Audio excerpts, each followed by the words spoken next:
நான் காலேஜுக்கு அப்புறம் வந்துட்டு ஓவர் நைட்டு கண்முழிச்சு வாசிச்சு என்னால் கீழே வைக்க முடியாமல் வாசித்த ஒரு நாவல் வந்துட்டு பொன்னி. ஸோ நான் வந்துட்டு ஆல்ரெடி நிறைய வீடியோஸில் சொல்லிட்டேன், நான் ஷானானோட பெரிய பெரிய பெரிய பெரிய பெரிய ஃபேன். அதான் சொன்ன மாதிரி வந்துட்டு அவர் வந்துட்டு இந்த க்ராசரி லிஸ்ட் எழுதுவார் இல்லையா, அது எழுதினா கூட நான் வாங்கி படிக்கிற அளவுக்கு வந்துட்டு ஒரு பெரிய ஃபேன். எனக்கு வந்து ஷானானா வந்துட்டு அறிமுகமே வந்துட்டு தங்கம்ல இருந்து தான். தங்கம் வாசிச்சுட்டு தான் வந்துட்டு அவரோட மற்ற ஒர்க்ஸ்லாம் வாசிக்க ஆரம்பித்தேன். அப்போ வந்துட்டு எனக்கு மனசுக்கு ரொம்ப நெருக்கமாகிட்ட ஒரு தொகுப்பு வந்துட்டு பொன்னி பார்ட் 1, 2 ரெண்டுமே வந்துட்டு எனக்கு ரொம்ப ரொம்ப ரொம்ப ரொம்ப பிடிச்சிருந்தது. நான் வந்து நிறைய வீடியோஸில் வந்து ரெஃபரன்ஸாக வந்து நான் பொன்னியை எடுத்து சொல்லியிருப்பேன். நீங்கள் யார் பொன்னி வாசிச்சிருந்து கேட்டிருந்தாலும் இதுதான் சொல்லுவாங்க, எடுத்து அவங்களால கீழே வைக்கவே முடியாது.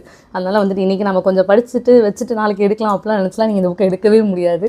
பொன்னின்னு கமெண்ட் பண்ணுங்கள், நான் வாங்குற லிங்கை உங்களுக்கு டிஎம் பண்ணுறேன். ஸோ பொன்னி எதை பற்றி பேசுது அப்படின்னா வந்துட்டு நம்ம தங்க சுரங்கம் இருக்கு இல்லையா, கோலார் தங்கம் சுரங்கம் இருக்கு இல்லையா, அதை சுற்றி நடக்கிற வந்துட்டு மெயினான அரசியலாக இருக்கட்டும், இல்லை வந்துட்டு அதுலேருந்து மறைக்கப்பட்ட பக்கங்கள், ஸோ இதை பற்றி டீட்டெயில்டாக வந்துட்டு ஒரு தொகுப்பு இது. ஸோ இதை வாசிக்கும் போது வந்துட்டு உங்களுக்கு என்னடா ஹிஸ்ட்ரி படிக்கிற மாதிரி இருக்குமா அப்படின்னு கேட்டால் கண்டிப்பாக கிடையாது.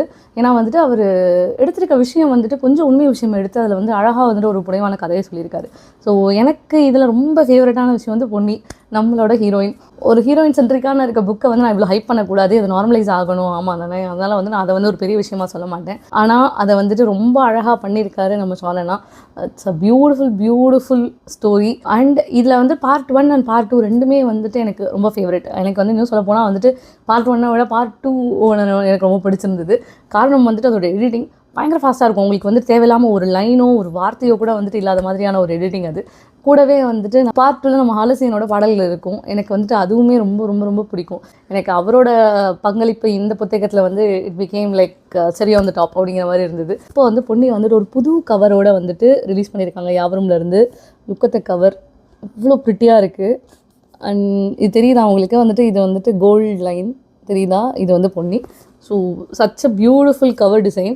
அண்ட் இந்த கவர் டிசைனுக்கு பின்னாடியுமே வந்துட்டு நிறைய ஹிஸ்ட்ரி இருக்குது. அது வந்துட்டு அந்த ரிலீஸ் வீடியோ பார்த்தா உங்களுக்கு தெரியும். மஸ்ட் ரீட்னு தான் நான் சொல்லுவேன். வந்துட்டு நீங்கள் என்ன வாசிக்கிறது அடுத்து தெரியல அப்படின்னா வந்துட்டு தயவு செஞ்சு பொன்னி பிக் பண்ணுங்கள். தேங்க்யூ, பாய்.